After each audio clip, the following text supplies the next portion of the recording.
Nako, heto na mga kaubayan, kamera tagilid na. Nako, Kongreso nahihirapan, breaking, Chua kumanta, nilaglag Madriaga, Ted Buelta. Nako po, kamera nataranta na. Nako, yan ang ating alamin mga kaubayan dito po sa video ito. Pero bago po natin simulan yan mga karibin natin, palike naman po ng video ito. Malaking tulong po yan. Maraming salamat po at eto nga. Bago po natin i-play yan mga kaubayan, eto pasadahan po muna natin itong mga nagte-trending na balita dito po sa social media at eto nga. Si Soto mga kaubayan, handa na rin tulad po ni Lacson, handa na rin po si Soto sa impeachment ni Vice President Sara Duterte.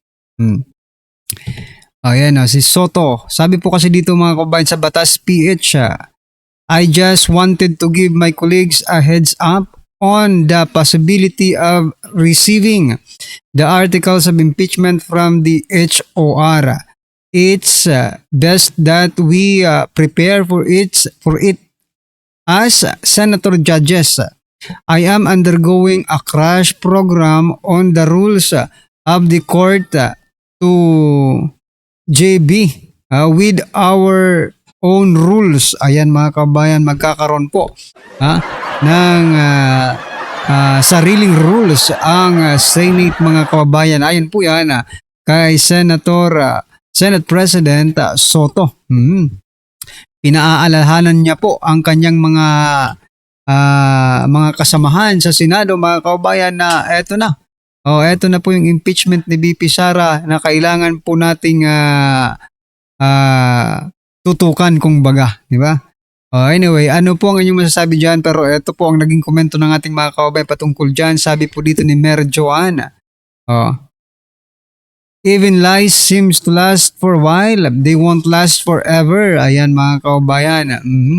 In the hands of the comedian, we trust. Nako po, sabi po yan ni John LF. Ayan.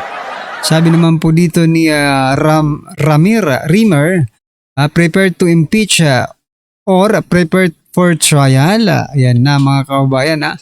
Impeachment of the BP is the most urgent and highest priority of the Senate.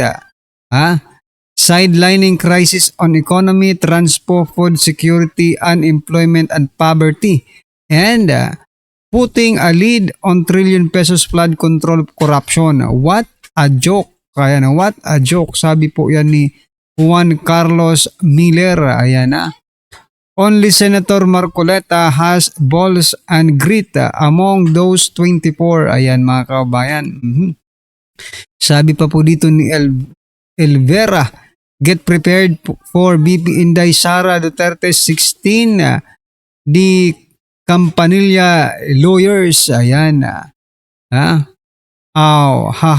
Kung flood control yan ay di substandard. So may rules kayong gagawin. Noy, Tito, bayaran na naman Noy Tito. Ayan mga kababayan. Ano po ang inyong masasabi dyan mga karibin natin? Just comment down below sa sinasabi po ni Senator Soto. At eto pa mga kababayan, pasadahan din po natin itong si si Rimulya. Sabi po kasi dito mga kababayan, Boying Rimulya, ayan may pasabog sa kamera. Nako po mga kababayan, binasa ko po yung article na ito mula po sa Abante News Online. Sabi po kasi dito, binunyag ni Ombudsman Jesus Crispin Boying Rimulya na may malaking issue silang pasasabugin sa loob ng 3 araw.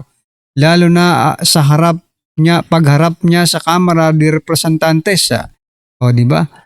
Nabasa ko po yung article at patungkol nga po ito mga kababayan sa impeachment ni BP Sara. May pasasabugin daw itong si Boying Rimulya mga kababayan dyan sa Kamara. So, ayan, naghahanda na po, buong pwersa na po ang Senado, Ombudsman, at the House of Representatives. Parang wala tayong ibang problema kung di impeachment ni BP Sara mga kababayan.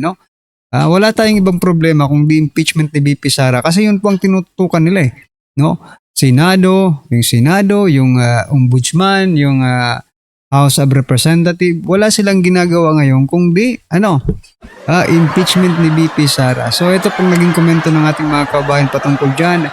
Sabi po dito ni John Rick Castillo, ayan na bagong script, ayan, ihahanda na daw mga kabayan ang script.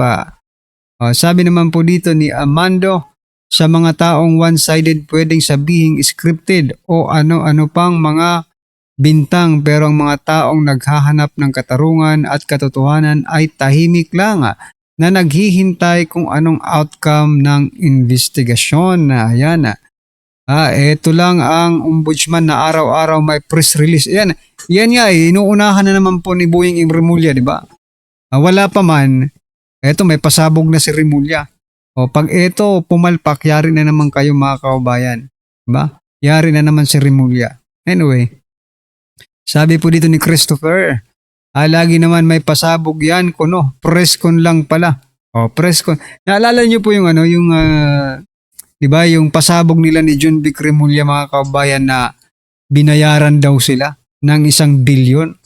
Tapos nung tinanong, sino po bang nagbayad sa inyo? Sabi nila, hindi raw pwede ilabas no? Hindi nila nilabas yung pangalan ng nagbabribe sa kanila ng 1 bilyon. Nako. Kaya isa lang ang naisip ng taong bayan, sinungaling, di ba? Ay nako. Sabi naman po rito ni Jane, tingnan natin, alam naman natin na gagawa sila ng paraan, kung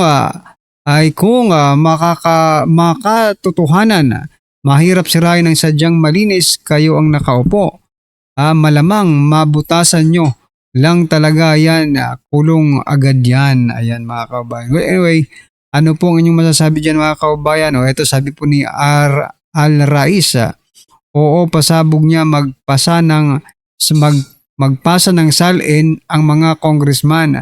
Pero ang pinaka-target talaga niya is mga Duterte allies. Bulag sa mga ginagawa ng kanyang mga kakampi. Correct.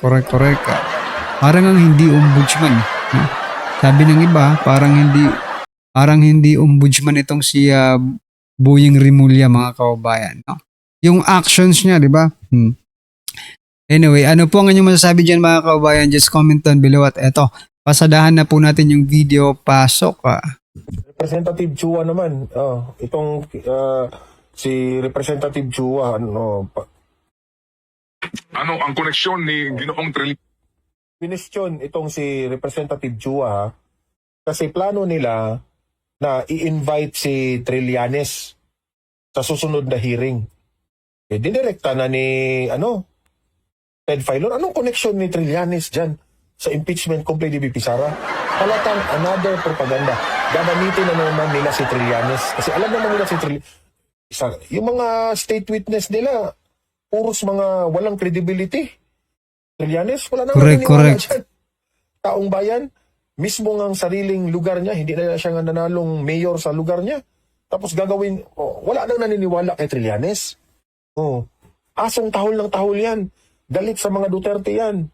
Wala nang naniniwala kay Trillanes. Ano ang koneksyon ni Ginoong Trillanes sa impeachment hearing kung ba't siya naimbitahan for next hearing? Malala kasi ang nag-lead po niyan si Congresswoman Laila de Lima ito para sa issue of Tigat and Well. Si de Lima at si Trillanes, magkaalyado yan, mga dilawan yan. Jadi syempre, malakas talaga si Trillanes dyan sa House Committee on Justice. Kasi alam ng House Committee on Justice na itong si Trillanes, mortal enemy ito ng mga Duterte.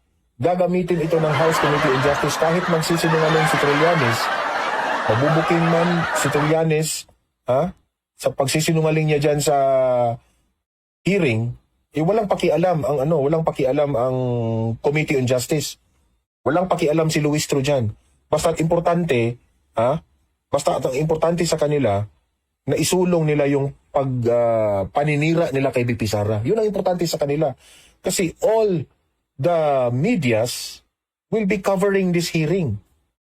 All media is, nakatutok lahat ng media. Ito na yung pagkakataon na si BP Sara ay masira.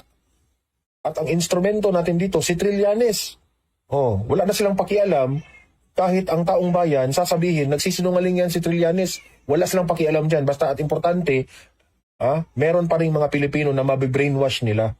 Yan ang katotohanan dyan eh. So, yung sa mga bank, I think yung bangko na mga nire-raise po nila. Pero yan po ay si Congresswoman Laila de Lima po ang nag-raise po niya. Yung mga bangko, matagal na yung bank issue na yan, di ba? Former President Duterte pa yan na ang nilalabas ni Trillanes. Maging nung hearing, no? Di ba, nung inimbitahan nila si former President Duterte sa Senado, pumunta doon si Trillanes at ipinakita nga yung mga bank statement na yan. O anong nangyari? Hindi naman nila kinasuhan si former President Duterte, no? Ito na naman yun si Trillanes, bank account na naman mga kababayan. Walang kasawa-sawa sa bank account na yan. Sana nga makulong na itong si Trillanes, no, dahil sa bank secrecy law. Bawal nga po yung ginagawa niya pero pinapayagan nila diba? So, yan po ang ano nila, pautot nila. Naniniwala ba kayo na si Trillanes ang makapagbigay ng linaw na si VP Sara ay dapat i-impeach? Ang layo. Unang-una, Sinungaling. ang taong bayan, sasabihin ng taong bayan yan na wala, si Trillanes, ano yan, default na yan, nagalit sa mga Duterte. Si Trillanes, lahat na siguro ng anggulo ng paninira nila kay VP Sara, alam ng taong bayan na walang katuturan ang mga aligasyon, akusasyon ni Trillanes. Tapos i-invite nila dyan sa House of Representatives. Parang clown. Parang kengkoy ang dating niyan. Sa totoo lang, parang kengkoy ang dating. Ito. Ito pa, panoorin natin. Ito naman, patungkol naman ito sa, si Representative Chua pa rin ito, Kasi po, dito po sa ganito, no? Ang argumento ni Representative Chua dito, ipagpatuloy ang impeachment proceedings kahit wala na si Madriaga. Yung meaning to say, parang inipresenta nila si Madriaga, kahit sinungaling si Madriaga, inipresenta pa rin nila. Kasi wala nang credibility si Madriaga kasi ayaw na lang ipresenta kasi alam nila nabubuking na sila sa mga kasinungalingan ni Madriaga. Parang useless na si Madriaga. So, ang argumento ko sa kanila, bakit nyo pa ininbitahan dyan? Na kaya lang pala ninyong i-proceed kaya lang pala ninyong ipagpatuloy ang impeachment complaint o impeachment proceedings kahit wala si Madriaga. Kasi nga mga kababayan, gusto lang po nilang siraan publicly, no?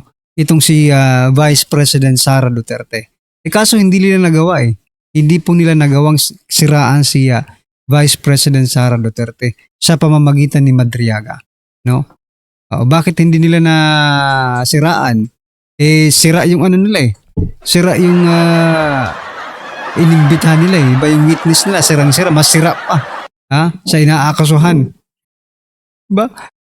Sinong maniniwala sa kanila dyan? Dapat, kung magbibigay sila ng istorya, yung malapit naman sana sa katotohanan, hindi yung napakalayo. It's only for the show. Yung kay Madriaga, it's only for the show. Na-booking na kayo na it's only for the show. Di ba? Kasi, parang napahiya na sila. Kaya nga sabi ko, mas maganda, mas mabuti na ininbitahan nyo si Madriaga para alam ng taong bayan, alam ng sambayan ng Pilipino na kayo po ay, totoo. It's really a good thing, no? It's really a positive thing na ininbitahan nyo si Madriaga sa hearing. Nalaman tuloy na lahat ng taong bayan na kayo po ay sinungaling dyan. Correct ka, di ba? Mas maigi nga yung nangyaring ganyan, no? At nabisto sila kung paano nila minamanipulate, no? At paano nila ginagamit yung House of Representatives, especially itong Committee on Justice, no? Kung paano nila ginagamit ito para atakihin lang politically itong si VP Sara, mga kababayan. So, tama yung sinasabi dito ni Sir Don Mar, diba, na mas maganda na. O pati si Trillanes, it is a good thing, mga kababayan, na pumunta dyan si Trillanes. Kasi alam naman na po nating lahat ang kalalabasan nito. malamang maging Madriaga 2.0, no, itong si Trillanes pag siya naman po ang umarap diyan sa Committee on Injustice ng House of Representatives, di ba? Anyway, mga kababayan, ano pong inyong opinion, reaction patungkol dyan, mga karibin natin, just comment down below. At syempre, huwag pong kalimutang i-like ang video ito. Malaking tulong po yan. Maraming salamat po.